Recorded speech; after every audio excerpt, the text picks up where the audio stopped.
Reproductive health.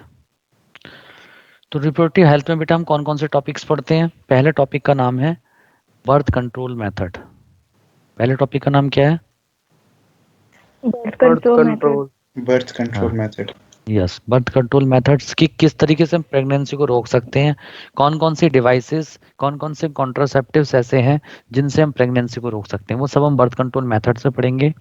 Second number पे हम यहाँ पर पढ़ेंगे एमटीपी, जिसको हम बोलते हैं मेडिकल टर्मिनेशन ऑफ प्रेगनेंसी। अगर किसी फीमेल की अनवांटेड प्रेगनेंसी हो जाए, ठीक है, तो उसके लिए हम क्या करते हैं? मेडिकल टर्मिनेशन ऑफ प्रेगनेंसी करते हैं, ठीक है। थर्ड नंबर पे हम यहाँ पर जो पढ़ेंगे वो पढ़ेंगे एसटीडीज, सेक्सुअली ट्रांसमिटेड डिसीज। यहाँ पे हम सेक्सुअली ट्रांसमिटेड डिसीज पढ़ेंगे। यहाँ पर हम बैक्टीरियल डिसीज पढ़ेंगे, बैक्टीरियल डिसीज जैसे क्लेमाइडियासिस, गोनोरिया, सिफिलिस, ठीक है, ये सब पढ़ेंगे। और फिर वायरल डिसीज पढ़ेंगे और साथ में हम प्रोटोजोन डिसीज पढ़ेंगे। बेटा म्यूट कर दो, किसी बच्चे ने म्यूट नहीं कर रखा, म्यूट रखो। एसटीडीज के बाद हम पढ़ेंगे बेटा इनफर्टिलिटी। क्या पढ़ेंगे? सब लोग बोलो। इनफर्टिलिटी। इनफर्टिलिटी। इनफर्टिलिटी कि मेल और फीमेल में जो इनफर्टिलिटी होती है वो क्यों होती है, ठीक है ना, और उसके क्या क्या कॉज हैं, ठीक है। और उसके बाद बेटा इनफर्टिलिटी का ट्रीटमेंट पढ़ेंगे जिसको हम बोलते हैं एआरटी, जिसको हम बोलते हैं असिस्टेड रिप्रोडक्टिव टेक्नोलॉजी। और उसके बाद हम पढ़ेंगे पॉपुलेशन ग्रोथ। क्या पढ़ेंगे? Population population. Population population growth. Growth. Population growth. आप साथ के साथ लिख भी रहे हो ना सब? ठीक है।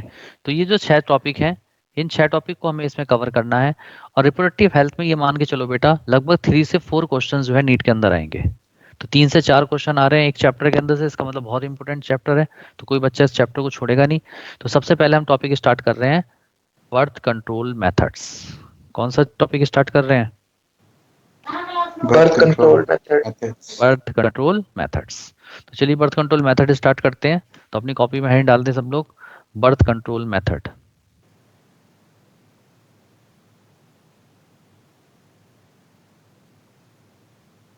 मिटा दूं? Yes sir. ठीक है,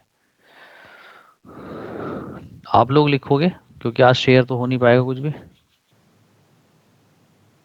ठीक है। चलिए,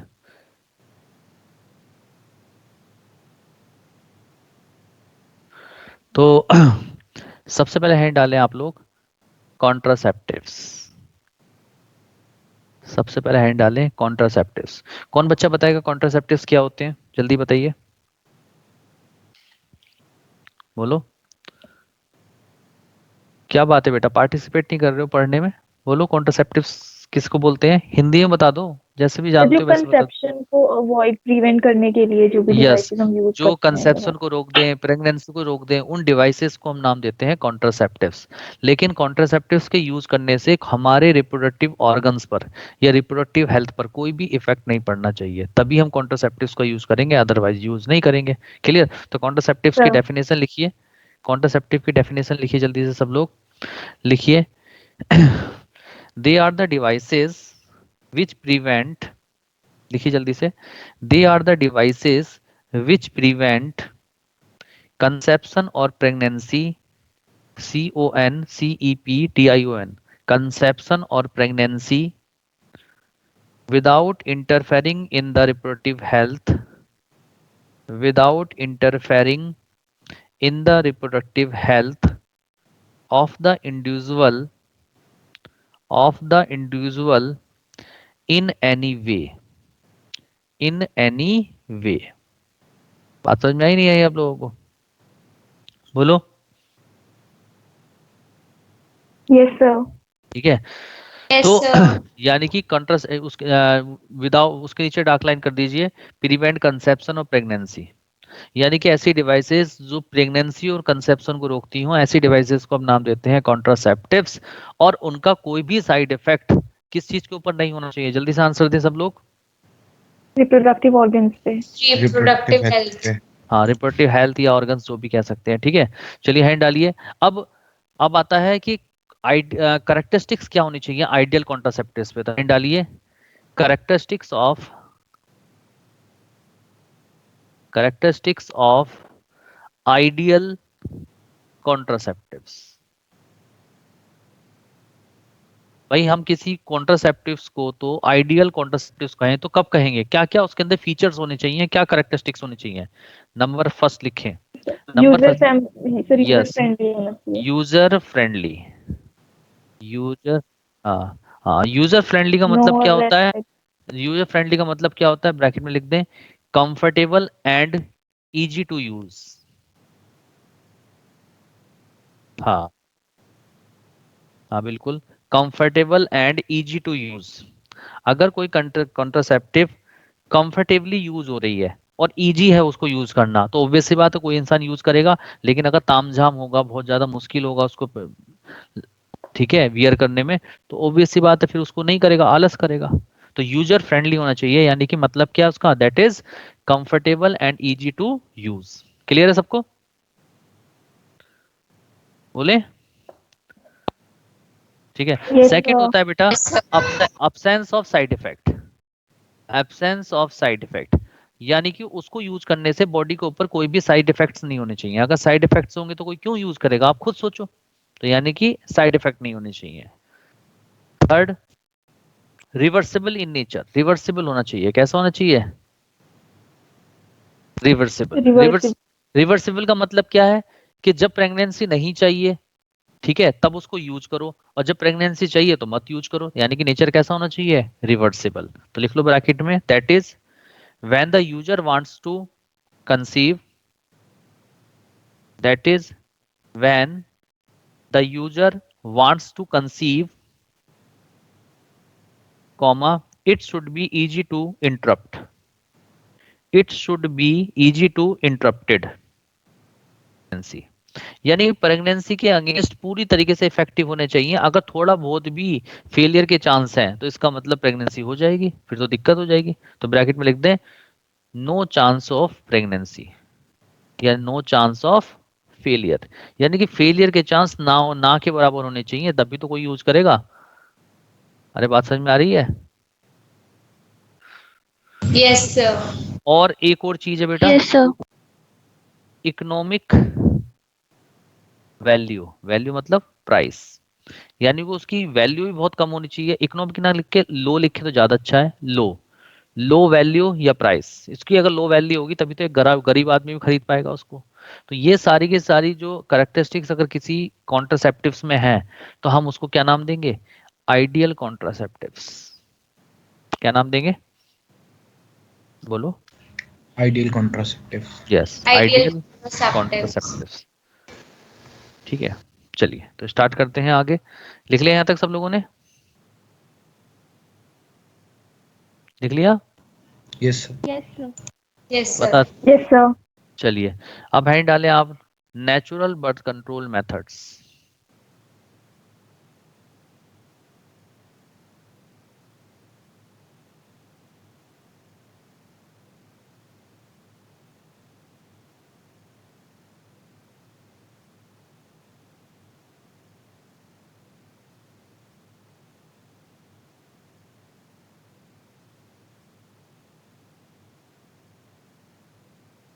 चलिए हैंड डाल दीजिए आप, natural birth control method.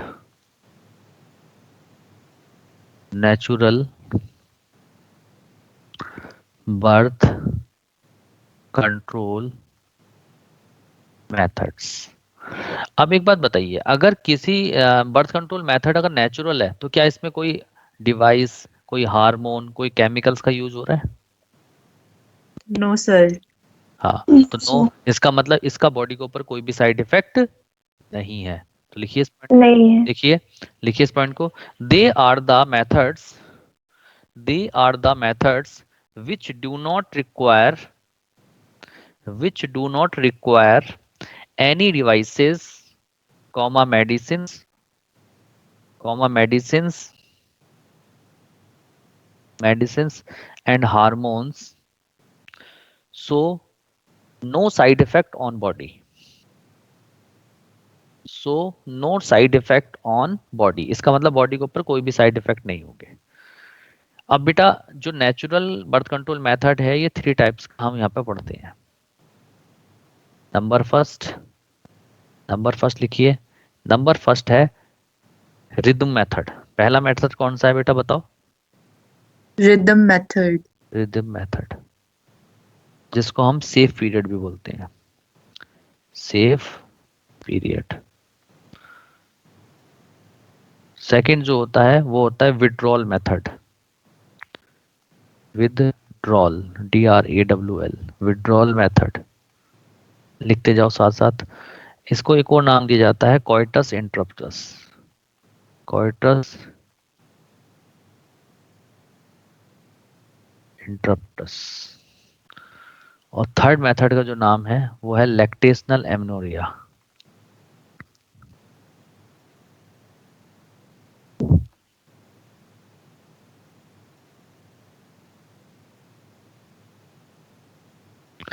लैक्टोशनल amenorrhoea, ओ आएगा यहाँ पर, लैक्टेशनल एमनोरिया।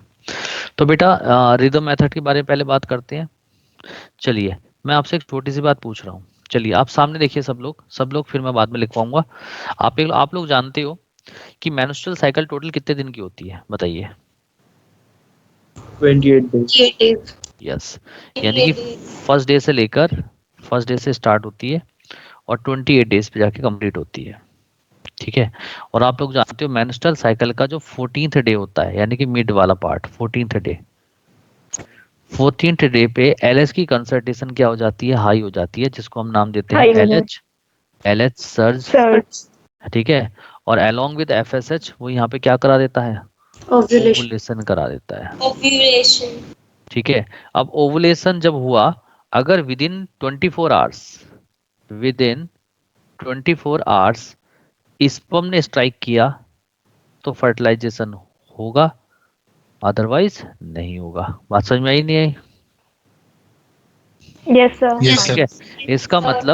है। इसका मतलब ओवुलेशन के 3 दिन बाद का टाइम, यानी कि 3 दिन बाद का टाइम कौन सा हो गया, 17th डे, ठीक है, 17th डे, ठीक है।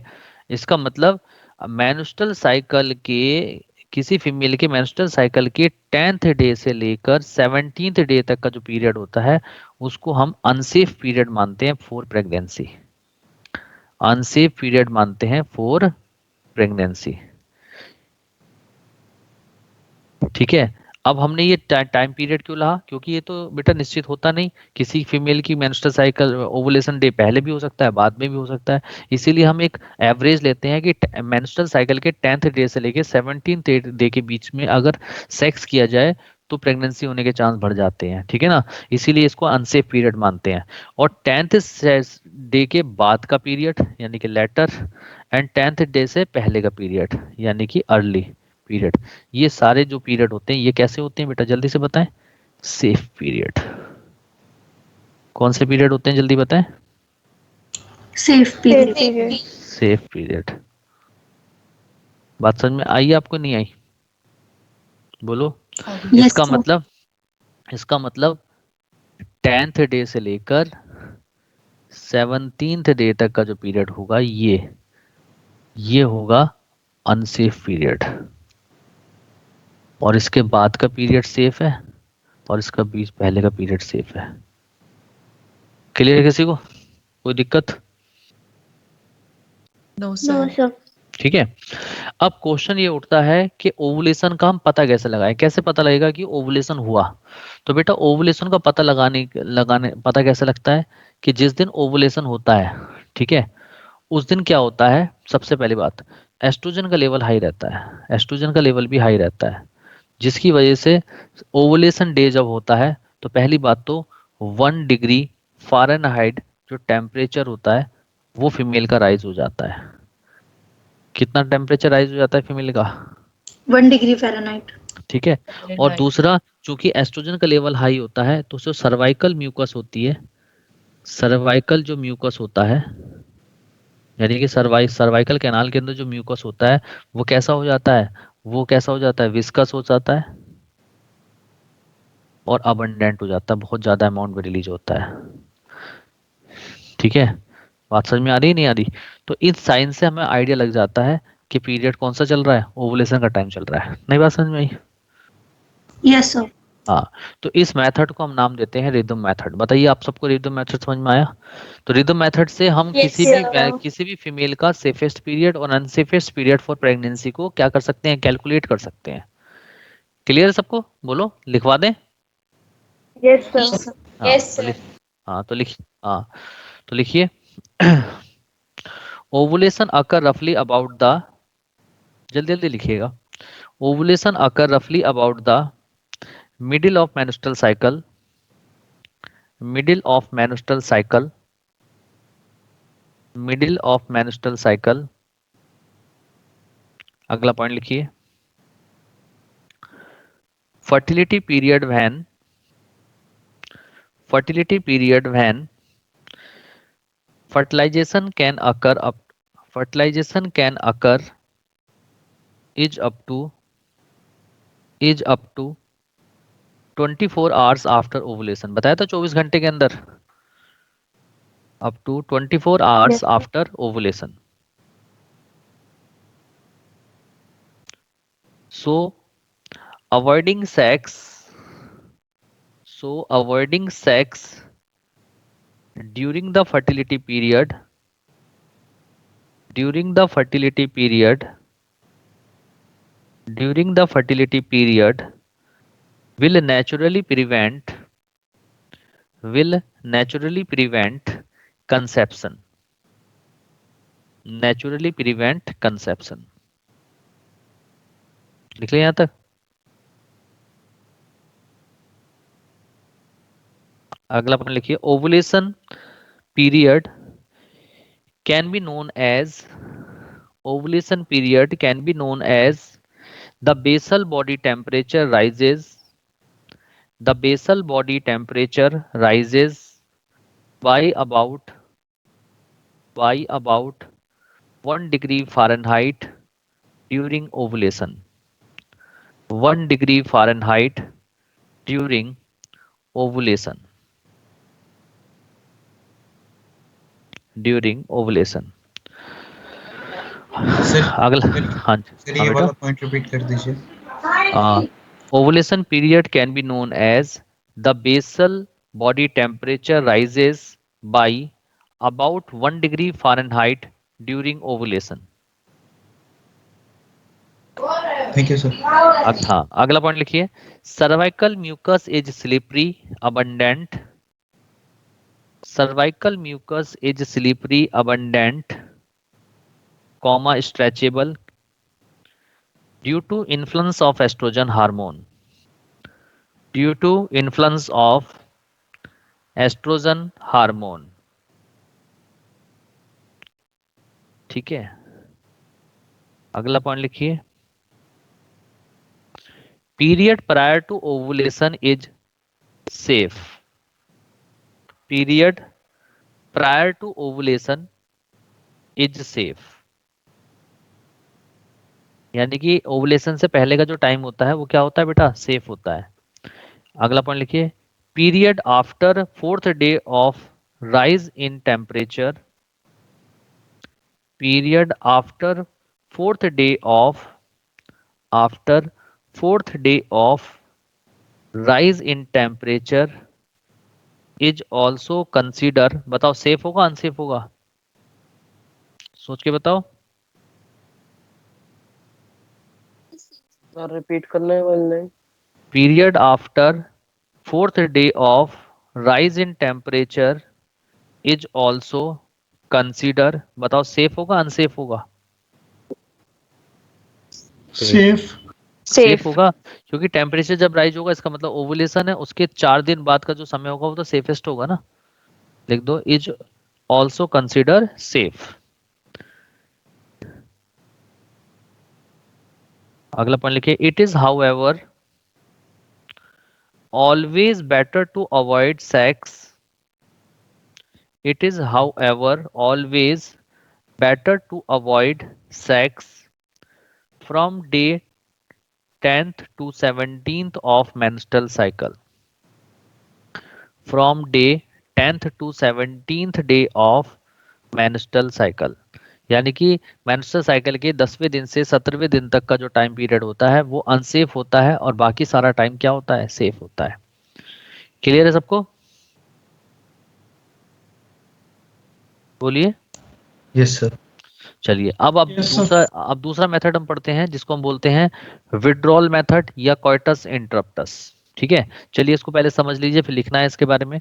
देखो बेटा, जो विड्रॉल मेथड और कोइटस इंटरप्टस का मीनिंग क्या होता है कि देखो बेटा, जब इंसेमिनेशन होता है यानी कि जब पेनिस अपने स्पर्म को वेजाइना के अंदर फिल्ड करता है तो बिफोर इजोकुलेशन ही पेनिस को वेजाइना से विड्रॉ कर लिया जाता है।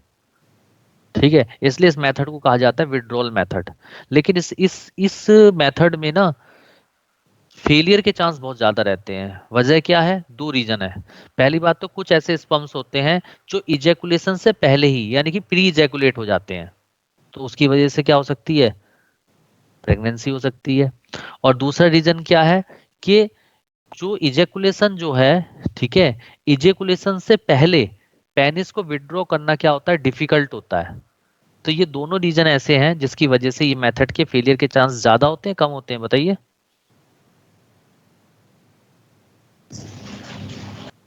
ज्यादा। ज्यादा होते हैं ना, लिखिए। The method is based on withdrawal of penis. The method is based on withdrawal of penis before ejaculation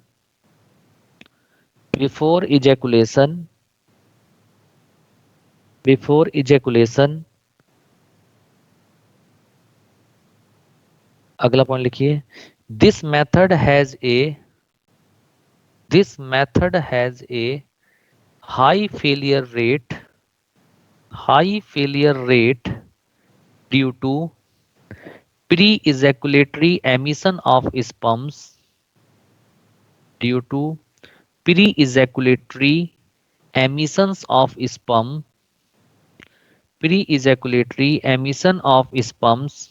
or failure to withdraw penis before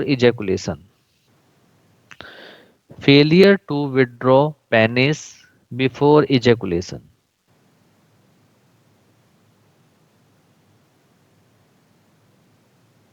लिख लिया? बोलो। अरे बेटा बोलते ही नहीं हो आप लोग, तो कुछ बोलते ही नहीं हो भाई। गलत। Yes, sir. ठीक है, Yes, sir. चलिए अगला मेथड है लैक्टेशनल एमनोरिया। देखिए बेटा, लैक्टेशनल एमनोरिया में क्या होता है, जब बच्चे का जन्म हो जाता है तो बच्चे के जन्म के बाद जैसे ही बर्थ होता है, बर्थ के बाद प्रोलैक्टिन हार्मोन ज्यादा रिलीज हो जाता है और प्रोलैक्टिन हार्मोन ज्यादा Yes, रिलीज हो sir. जाता है जिसकी वजह से मिल्क का फॉर्मेशन स्टार्ट हो जाता है, मिल्क लैक्टेशन स्टार्ट हो जाता है। तो लैक्टेशन पीरियड लगभग 6 मंथ तो होता है और जब तक लैक्टेशन होता है यानी कि मिल्क रिलीज होता है और फॉर्म्ड होता है तब तक मेंस्ट्रुअल साइकिल जो फीमेल की है वो रुक जाती है। तो जब मेंस्ट्रुअल साइकिल रुक जाएगी तो इसका मतलब ओवुलेशन नहीं होगा। तो यानी कि उसके बीच में अगर हम 6 मंथ तक को कोई पर्सन अनवांट मतलब अनप्रोटेक्टेड सेक्स करता है तो उसकी वजह से भी प्रेगनेंसी नहीं होगी क्योंकि फीमेल में ओवुलेशन ही नहीं हो रहा है। क्लियर है? तो इस मेथड को कहा जाता है लैक्टेशनल एमनोरिया। क्या कहा जाता है?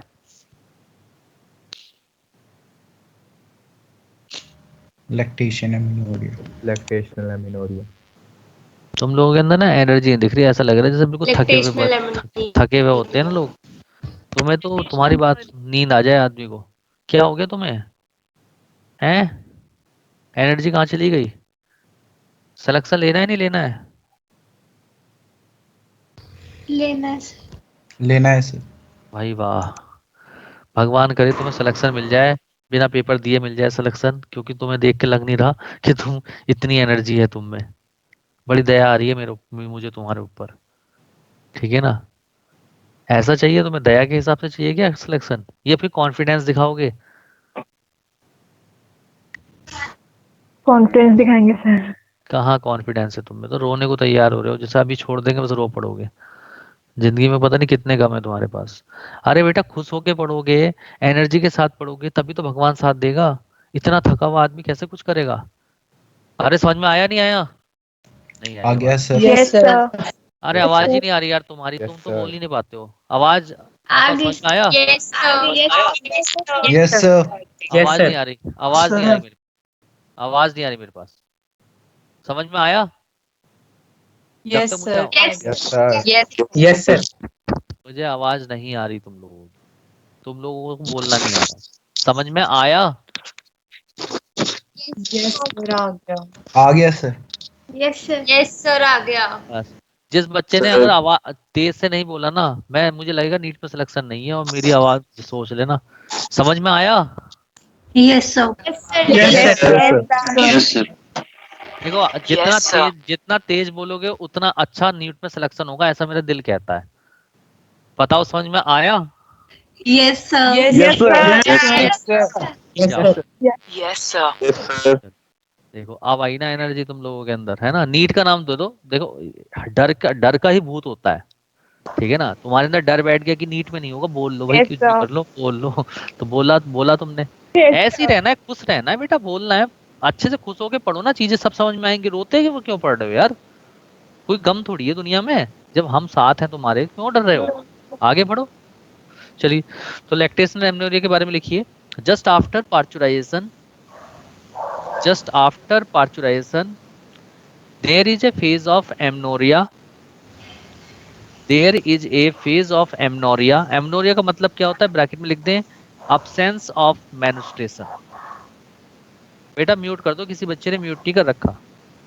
सर हाँ, सर इस टाइम सेक्स करने से कोई ऑर्गन्स पे इफेक्ट नहीं पड़ेगा, मतलब नहीं, अभी कोई इफेक्ट पार्टीशन हुआ है। नहीं, कोई इफेक्ट नहीं पड़ता है, ठीक है? लिखो, just after parturition there is a phase of amenorrhoea. Amenorrhoea का मीनिंग क्या होता है, ब्रैकेट में लिख दें, absence of menstruation, absence of menstruation। चलिए अगला पॉइंट लिखिए। It is also the phase of intense lactation,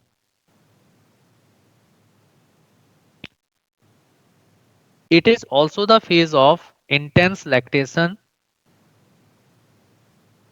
अगला पॉइंट लिखिए। In this period, due to unprotected sex, in this period due to unprotected sex no conception occur, no conception occur, no conception occur। लिख दिया यहां तक?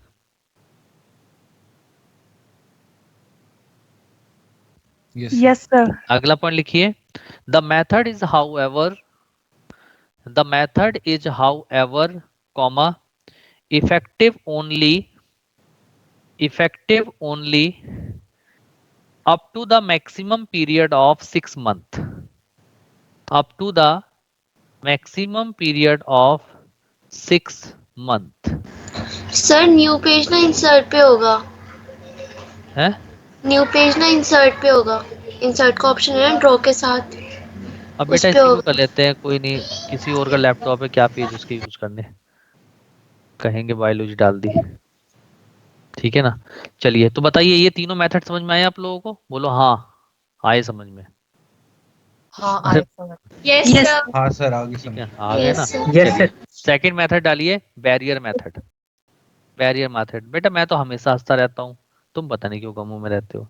खुश होके पढ़ो, देखो कि जिंदगी में भगवान साथ देगा, हर चीज होती है। यस चलिए चलिए स्टार्ट करते हैं। अगला मेथड है हमारा बैरियर मेथड। देखिए, बैरियर का मतलब क्या होता है, हिंदी में क्या होता है? रुकावट। रुकावट। यानी कि बैरियर मेथड, हमेशा याद रखो, बैरियर मेथड जो स्पम होते हैं, जो स्पम होते हैं, ये स्पम है और ये ओवम है, इनको मिलने नहीं देते आपस में, इनको मीट नहीं करने देते, नो मीट। जब मिलने नहीं देंगे तो ऑब्वियस सी बात है, फर्टिलाइजेशन नहीं होगा। नहीं बात समझ में आई आपको? बोलो। आगे सर। आ गई? और बेटा सर है क्या? तो बेटा सर जो आपकी बैरियर, आवाज बीच में ब्लर हो गई थी सर। हाँ हाँ, वो पता नहीं हो जाता है इसमें। तो बैरियर मेथड्स जो होते हैं बेटा, ये एक ऐसी मैकेनिकल डिवाइसेस हैं, इसमें क्या होता है, पाउच होते हैं। जैसे मैं बता देता हूँ पहले बैरियर मेथड कौन कौन से होते हैं। जैसे पहला बैरियर मेथड है कॉन्डोम, यानी कि मेल कॉन्डोम की बात की है। सेकंड होता है फीमेल कॉन्डोम। फीमेल कॉन्डोम को आप नाम देते हैं फैमशील्ड, फैमशील्ड के नाम से जानते हैं। थर्ड नंबर पे आ जाता है cervical cap, diaphragm, cervical cap. और फिफ्थ नंबर पे जो आती है वो है वॉल्ट कैप। आप एक बार समझते जाइएगा, फिर उसके बाद लिखिएगा। जो मेल कॉन्डोम होता है बेटा, इसमें एक तरफ रिंग होती है इस तरीके से, और ये एक पाउच होता है आगे से, ठीक है। फीमेल कॉन्डोम में क्या होते हैं, फीमेल कॉन्डोम में दो रिंग होती हैं, ठीक है ना। एक तरफ बड़ी रिंग होती है और दूसरी तरफ छोटी रिंग होती है, इस तरीके से। जो डायफ्राम होता है, डायफ्राम में एक कैप की तरह स्ट्रक्चर होती है, ऐसी कैप। सर्वाइकल कैप जो होती है उस वो जैसे आपने बच्चे दूध पीते हैं जिससे, निप्पल उसकी तरह होती है इस तरीके से। और जो ये वॉल्ट कैप होती है वो कुछ इस तरीके से होती है, ठीक है। तो सबसे पहले बात करते हैं हम, यहाँ पर सबसे पहले बात कर रहे हैं कॉन्डोम की, मेल और फीमेल कॉन्डोम की। ये बेटा जो मेल और फीमेल कॉन्डोम है, ठीक है, ये ये दो चीजों से प्रिवेंट करते हैं, यानी कि प्रिवेंट फ्रॉम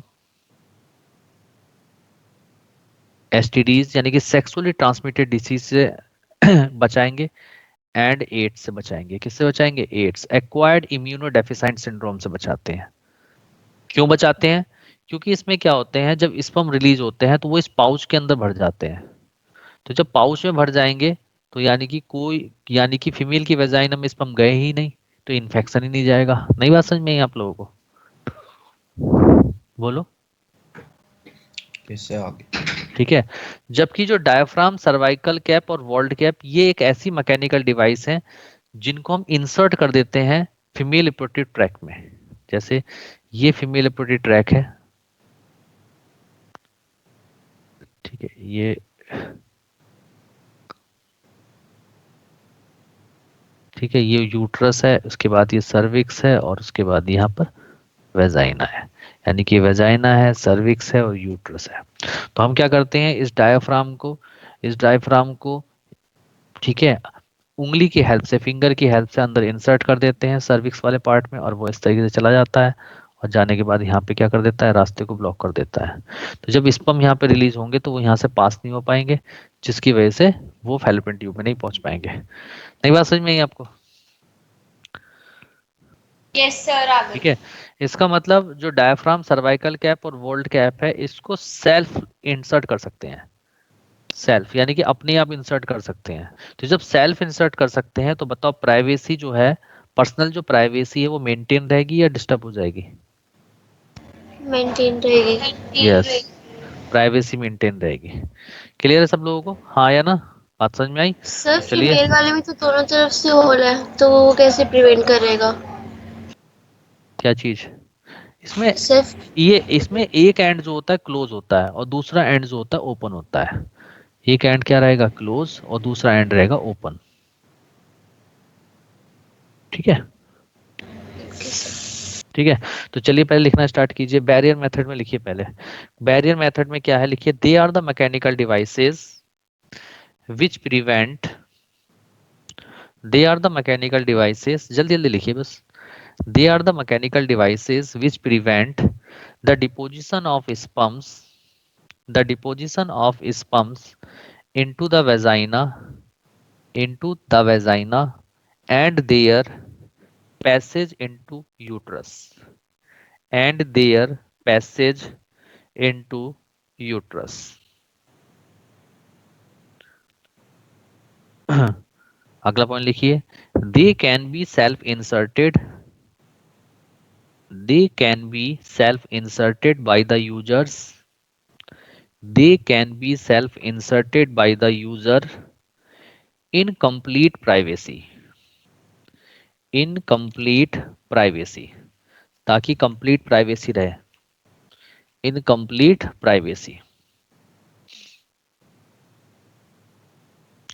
लिख लिया?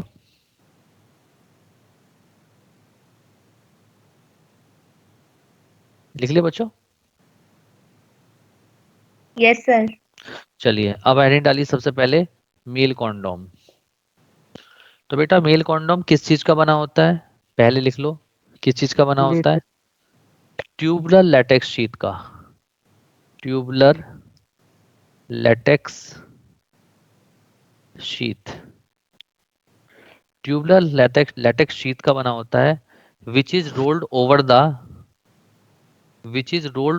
penis. Which is rolled over the penis. किसके ऊपर रोल ऑन करते हैं उसको? पेनिस के ऊपर. Which is rolled over the penis during sex. During sex. During sex. अच्छा कौन बच्चा बताएगा कि कॉमन ब्रांड कौन सा है? Common brand provide. हाँ यस निरोध. तो देखो the common brand provided by the common brand provided by the family welfare service. Family welfare service is निरोध. is निरोध. ठीक है. और बेटा कॉन्डोम यूज करने से किस चीज से प्रिवेंट करता है ये? एसटीडी से और एड्स से. एड्स से. ठीक है ना. ये सबसे बेस्ट मेथड होता है बैरियर मेथड में. ठीक है. देखिए the device also provided protection. The device क्यों कह रहे हैं इसको? क्योंकि मैकेनिकल डिवाइस ही तो है ये. द डिवाइस ऑल्सो प्रोवाइडेड या also provides protection. Also provide protection against sexually transmitted disease and AIDS. Against sexually transmitted disease including AIDS. क्योंकि एड्स भी तो सेक्सुअली ट्रांसमिटेड डिसीज में ही आता है. तो लिख दो including AIDS. Sexually transmitted disease including AIDS. चलिए अब आते हैं फीमेल कॉन्डोम जिसको बोलते हैं फैम शील्ड. क्या बोलते हैं? बोलो. Fam shield. हाँ. तो बेटा देखो इसमें दो रिंग होती हैं. एक बार देख लो.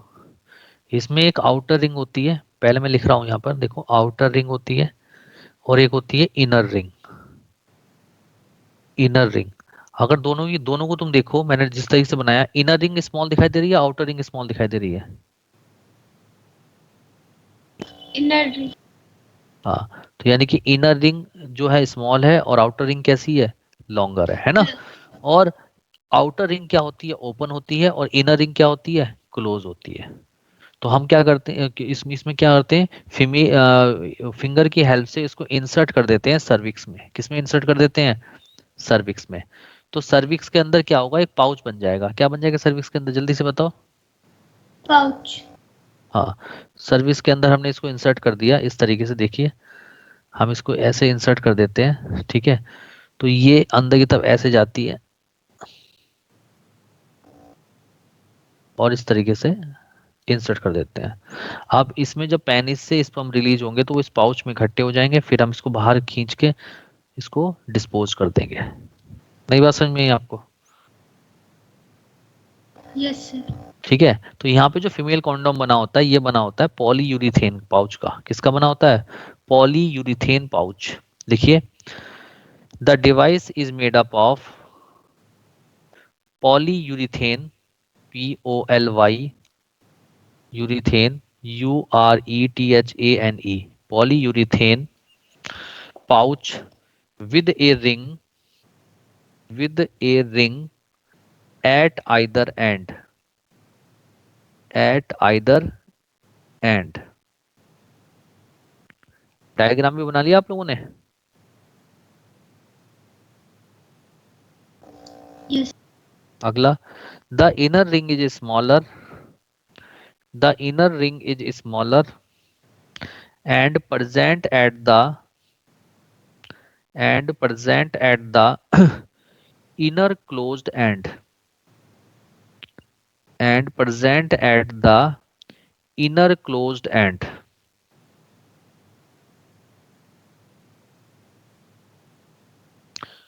अगला पॉइंट लिखिए, the devices covers the external genitalia, the devices covers the external genitalia as well as lines the vagina, as well as lines the vagina, lines the vagina. और बेटा एक बार बताओ, फैम शील्ड भी तो एक पाउच ही है, तो ये भी तो एसटीडी से और एड्स से प्रोटेक्ट करेगी, बोलो हाँ या ना?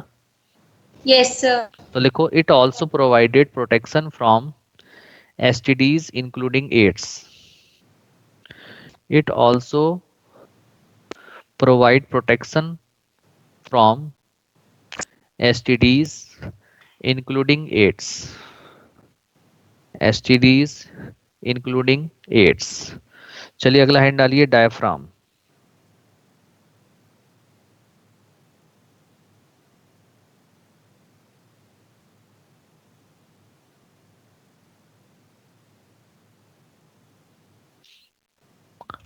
अगला हेडिंग क्या डाल रहे हैं आप लोग? डायफ्राम. डाल दिया डायफ्राम सब में? बोलो. Yes, sir. Yes, sir. Diaphragm किसका बना होता है? लिख दो, made up of tubular rubber sheath, tubular rubber sheath with a flexible metal or spring, with a flexible metal or spring ring at the margin, which fitted inside the vagina, which fitted inside the vagina, which fitted, FITTED, fitted inside the vagina. चलिए hand डालिए, cervical cap.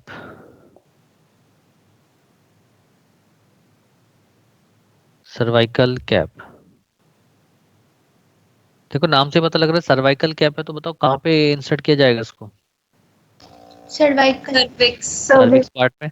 तो लिखो, it is A rubber nipple, it is A rubber nipple which is fitted over the cervix, which is fitted over the cervix and is designed to remain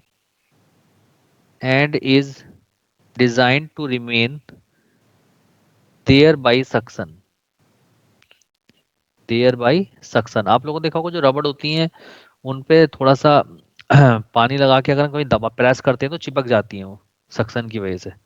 इसी तरीके से cervical cap होती है. अगला point लिखिए, the device prevent the entry of sperms, the device prevent the entry of sperms into uterus. यानी कि sperms को यूट्रस में जाने नहीं देती, वहीं रोक देती हैं, सर्विक्स वाले पार्ट में रोक देती हैं. अब बाद में WBC उन्हें खा जाती है. नई बात समझ में आई आपको? हैं? आगे सर. बोल नहीं रहे हो बेटा, पढ़ने मजा नहीं आ रहा आप लोगों को? हैं, नहीं आ रहा पढ़ने मजा? आ रहा है सर, आ रहा है. आ रहा है सर. आ रहा है, लेकिन तुम बहुत मजे ले लेके पढ़ाई कर रहे हो, बोलने का मन नहीं कर रहा आज तुम्हारा. नहीं Volt सर, cap. साथ में लिख लिख रहे हैं ना साथ साथ में, इसीलिए. हाँ हाँ समझ रहा हूँ बेटा, मैं तो मजाक कर रहा हूँ. लिखो लिखो, लिखिए वॉल्ट कैप. अगला लिखिए vault cap, VAULT, vault cap. कोशिश बेटा ये करो, हमने एक प्रॉमिस करके चले थे आप लोगों से कि 12th का पोर्शन सारा याद करके चलो क्लास में, ताकि आपको डिप्रेशन ना आए कि हम रिवीजन नहीं कर पा रहे हैं ना. साथ के साथ याद करके चलो, 12th का क्लास में याद करके चलो, 11th का रिवीजन करो, देखो कितना कॉन्फिडेंस आता है. तो लिखिए वॉल्ट कैप। तो वॉल्ट कैप कैसा होता है? हेमीस्फीयर की तरह, जैसा आधा गोला होता है ना उसकी तरह। तो लिखो it is a hemisphere dome like rubber. It is a hemisphere dome like rubber, dome like rubber, which is meant for, which is meant meant meant, which is meant for fitting over the vaginal vault, fitting over the vaginal vault over the cervix, over the cervix, cervix। तो बताइए barrier method समझ में आ गया सबको? Question एक भी बाहर नहीं जाएगा, इस बात का प्रॉमिस है, लेकिन याद करना है आप लोगों को। समझ में आया बैरियर मेथड सबको? यस चलिए अगला है मेथड डालिए केमिकल मेथड।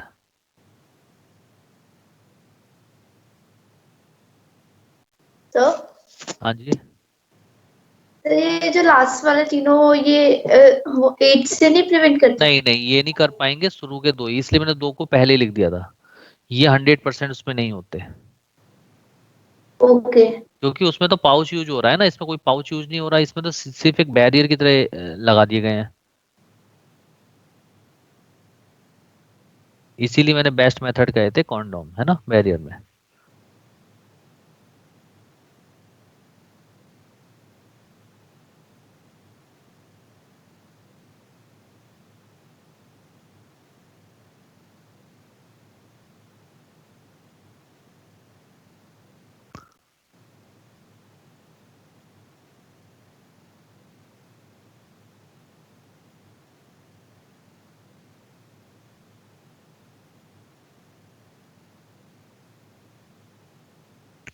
चलिए हैंड डाल दीजिए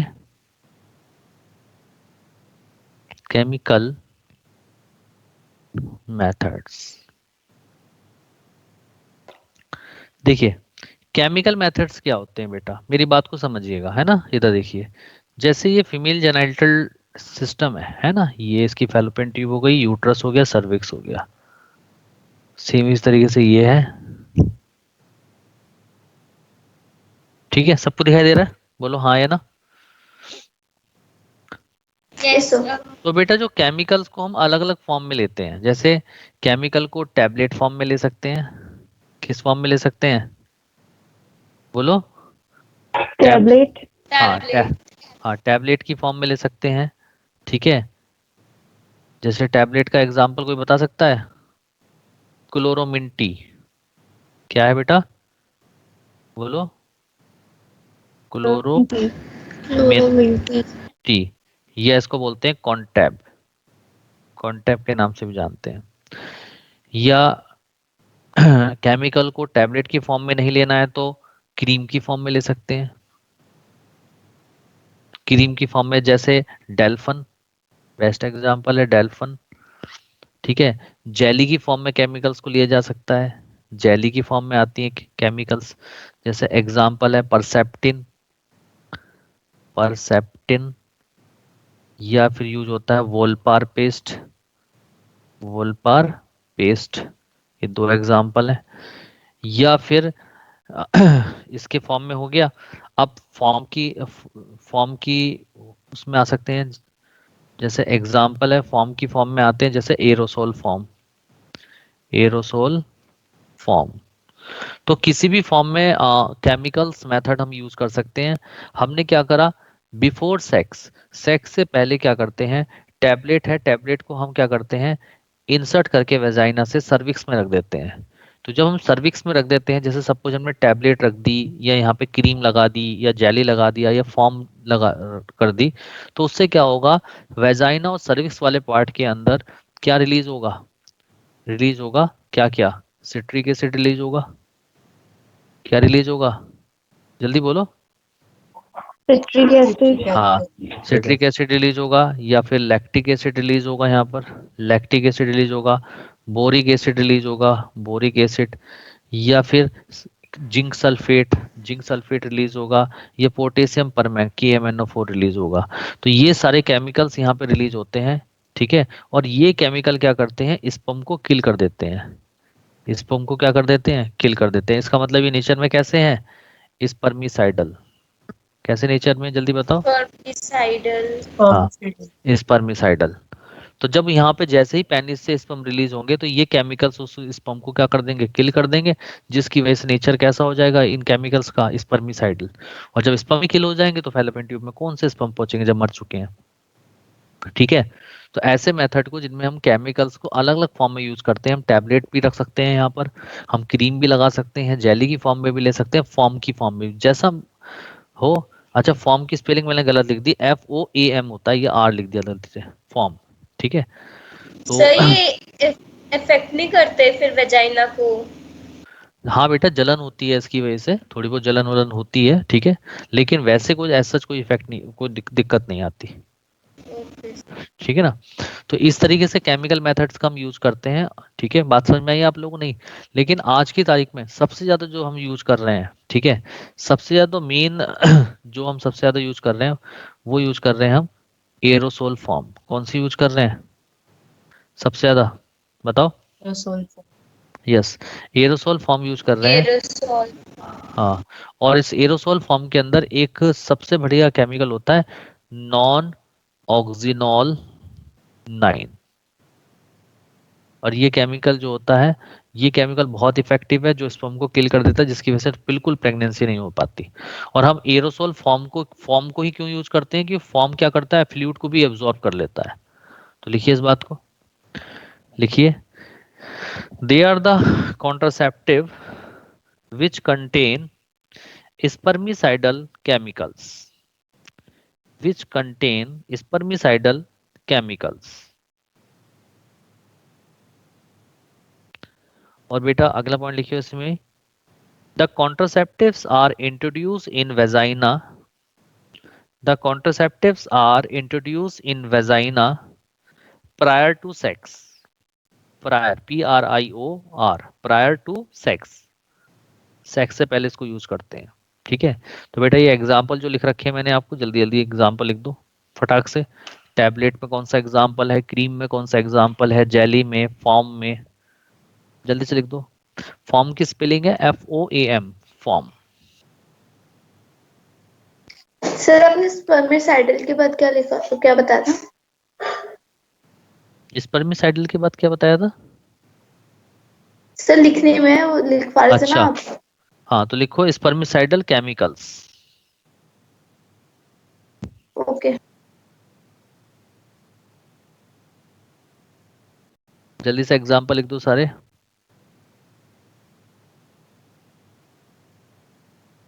और इसमें, सर हाँ जी बेटा बोलो। वैसे भी सर कोई भी एसिड हो तो किल कर ही देगा, क्योंकि स्पर्म को तो अल्कलाइन नेचर चाहिए होता है ना। स्पर्म्स को अल्कलाइन नेचर चाहिए होता है, हाँ तो क्या कहना चाह रहे हो, हाँ तो एसिड है तो तभी तो किल कर रहा है। मैं बोल रही हूँ ऐसे कोई भी एसिड कर सकता है ना किल। कोई भी एसिड, तो बेटा ये भी तो देखा जाता है ना कि कौन सा एसिड का इफेक्ट बॉडी पे नहीं पड़ेगा। Citric acid, lactic acid, boric acid का नहीं पड़ता, ओके। इसलिए यूज की जाती है। ऐसा थोड़ी है कि आप एसिड डाल दोगे, वो भी तो एसिड ही है, जला नो देगा पूरा। सर। ठीक है ना। हाँ तो सारे टेस्ट किए जाते हैं बेटा, उसके बाद बनाई जाती है मेडिसिन।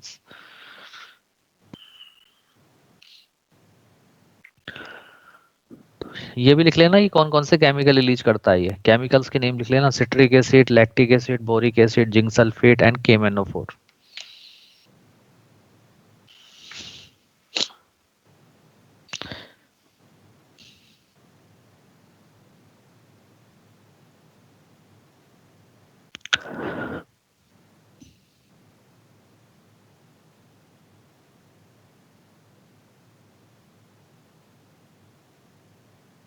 सर लिख लिया।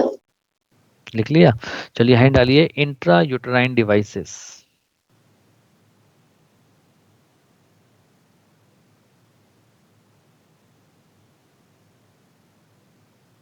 हैंड डालिए, इंट्रा यूटराइन डिवाइसेस।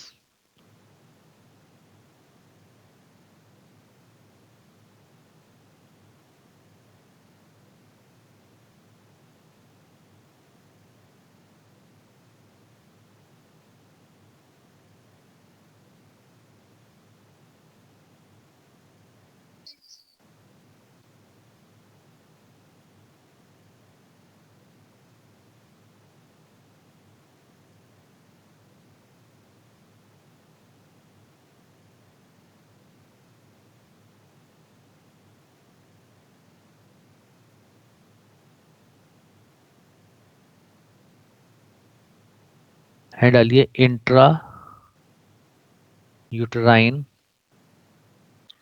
डिवाइसेस, जिनको शॉर्ट फॉर्म में लिखते हैं IUDs। इंट्रा यूटराइन डिवाइसेस भी तो 3 टाइप की होती है, 3 पार्ट्स में डिवाइड कर दो। सबसे पहले लिखो इनर्ट IUD, इनर्ट IUD।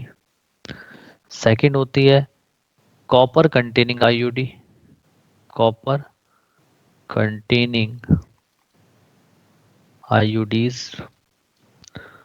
और थर्ड नंबर पे होती है hormonal IUD, hormonal IUDs। Inert IUD जो होती हैं इनर्ट IUD का जो बेस्ट एग्जांपल है वो है lips loop.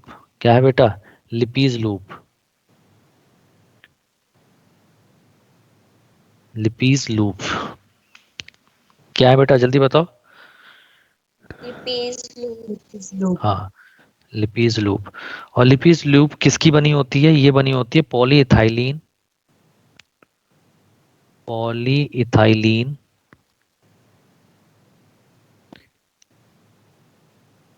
impregnated with barium sulphate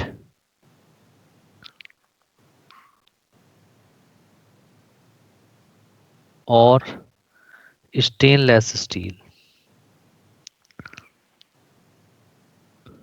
इसकी बनी होती है। जबकि कॉपर कंटेनिंग जो IUDs हैं, इसका जो बेस्ट एग्जांपल है, ठीक है, वो है multi loaded copper T, copper T200 है इसका example, copper T380A best example है, multi loaded copper T250 example है इसका, मल्टी लोडेड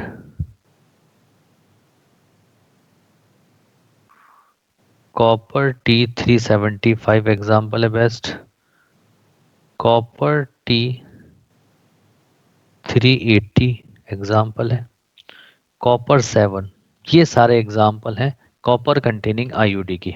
और नाम से पता लग रहा है इसके अंदर क्या होगी? कंटेनिंग, सभी के अंदर क्या होगी? कॉपर। और हार्मोनल IUD जो होती हैं, इसका जो बेस्ट एग्जांपल है हार्मोनल IUD का, वो है प्रोजेस्टासर्ट। इसके अंदर पहला एग्जांपल आता है प्रोजेस्ट्रॉन,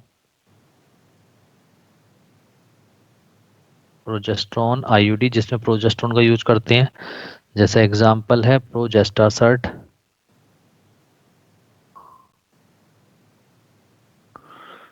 सेकेंड एग्जांपल इसमें आता है लेवोनोर गैस्ट्रोल ID, लेवोनोर गैस्ट्रल IUD, जिसका बेस्ट एग्जांपल है LNG-20।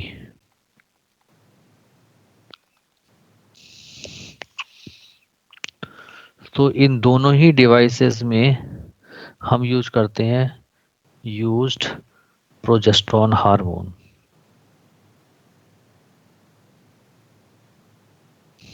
क्या यूज करते हैं जल्दी बताइए? Use progesterone hormone. कौन सा हार्मोन यूज करते हैं जल्दी बताओ बेटा? ऐसे हार्मोन। प्रोजेस्टेरोन। तो जो इनर IUD होती हैं, ये बॉडी में क्या क्या करती हैं?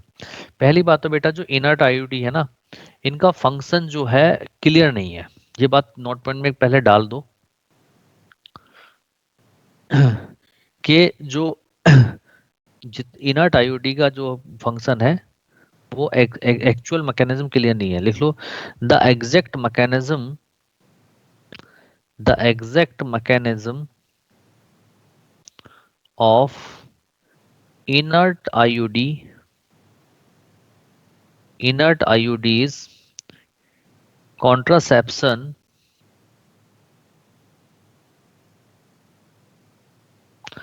इज नॉट क्लियर, क्लियर नहीं है। लेकिन फिर भी कुछ लोगों का कहना है कि ये 3 फंक्शन करती है। पहला फंक्शन क्या है? पहला फंक्शन क्या है इसका? Impairment of sperm ascent, impairment of sperm ascent, यानी कि एक बार अगर स्पर्म वेजाइना में रिलीज हो गए तो वो फैलोपियन ट्यूब की तरफ मूव नहीं कर पाएंगे। उनको ये क्या कर देता है? इम्पेयरमेंट कर देता है, उनकी एनर्जी को लॉस कर देता है। दूसरा क्या करता है? लिख लें पहले फिर समझाता हूं। There is quick tubal motility resulting in premature migration of fertilized egg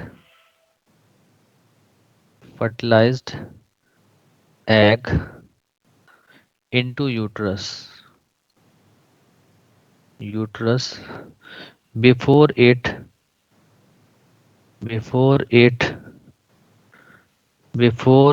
is ready for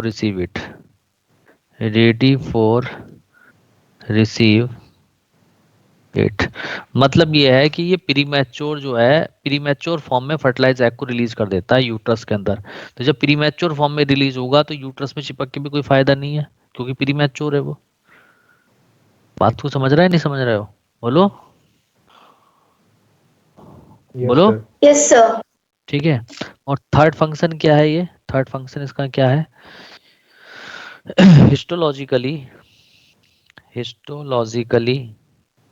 histological and biochemical change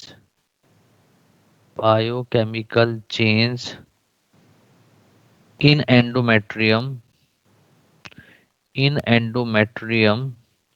which have gametotoxic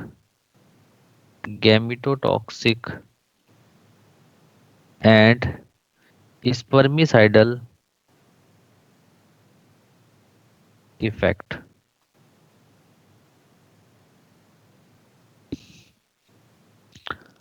कहने का मतलब ये है ये 3 काम करता है। पहला तो ये है कि जो ओवम है, जो फर्टिलाइज एग है यानी कि जो जाइगोट है, उसको इमेच्योर फॉर्म में ही यूट्रस में पहुंचा देता है, जिसकी वजह से इम्प्लांटेशन का कोई फायदा नहीं है क्योंकि वो इमेच्योर फॉर्म में है।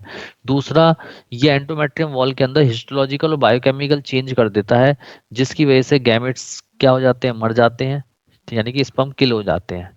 और तीसरा, स्पर्म के एसेंट को रोकता है। तो इन तीनों मेथड से जो है इनर्ट आईयूडी अपना वर्क करती हैं। बताइए बात समझ में आई नहीं आई आप लोगों को? Yes sir. चलिए, कॉपर कंटेनिंग आईयूडी क्या करेंगी? ये 2 काम करती हैं। पहला फंक्शन क्या है इसका? ये स्पर्म की जो फर्टिलाइजेशन पावर है उसको कम कर देती हैं, और दूसरा स्पर्म की मोटिलिटी को कम करती है। तो लिखो पहला फंक्शन, रिड्यूस स्पर्म मोटिलिटी। अगर स्पर्म की मोटिलिटी ही रिड्यूस कर देगा, हो जाएगी, तो स्पर्म मूव करके फैलोपियन ट्यूब में नहीं पहुंच पाएंगे ओवम तक, है ना? तो पहला फंक्शन तो कॉपर कंटेनिंग ये करता है, और दूसरा फंक्शन क्या करता है? Reduce fertilisation power of sperm,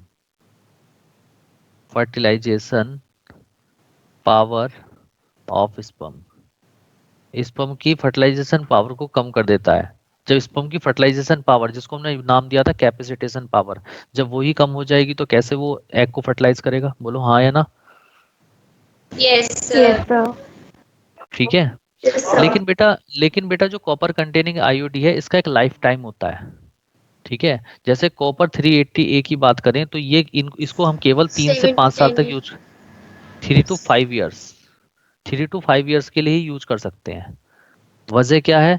क्योंकि उसके बाद कॉपर रिलीज होना कम हो जाता है। क्यों? क्योंकि जैसे जैसे कॉपर रिलीज होगा तो कॉपर के रिलीज होने के बाद वहां पर कैल्शियम डिपॉजिट होता रहता है। जिसकी वजह से धीरे धीरे कॉपर का जो रिलीज होना वो कम होता चला जाता है, तो उसका इफेक्ट भी कम हो जाता है। बात को समझ रहे हैं आप, नहीं समझ रहे हैं? तो लिख लीजिए। Yes, sir. देखिए, copper containing device to be replaced, जल्दी जल्दी लिख दीजिए। Copper containing device is to be replaced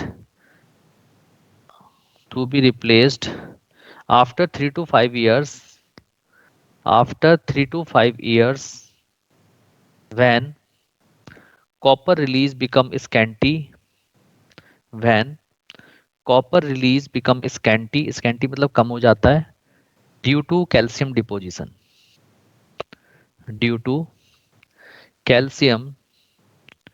deposition।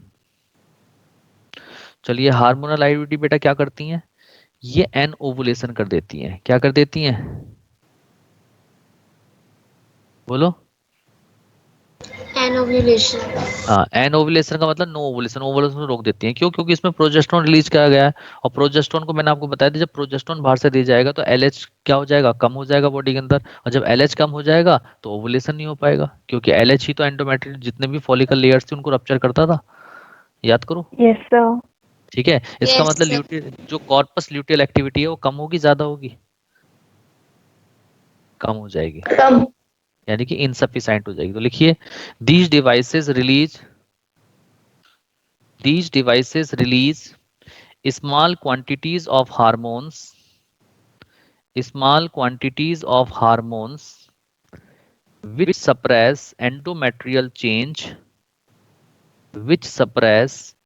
endometrial change and change in cervical mucus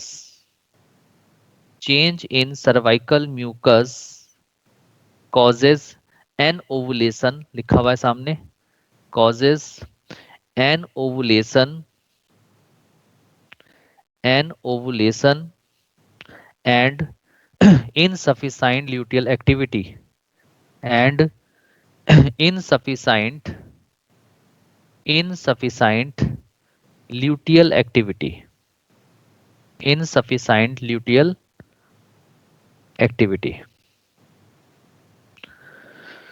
ठीक है, तो आज केवल यहाँ तक ही रखते हैं। अगले टर्न पे हम ओरल कॉन्ट्रासेप्टिव पिल्स से स्टार्ट करेंगे। ठीक है, ओसीपी डाल दो आप लोग ताकि आपको याद रहे। तो बताओ, आज का टॉपिक आपको 100% समझ में आया?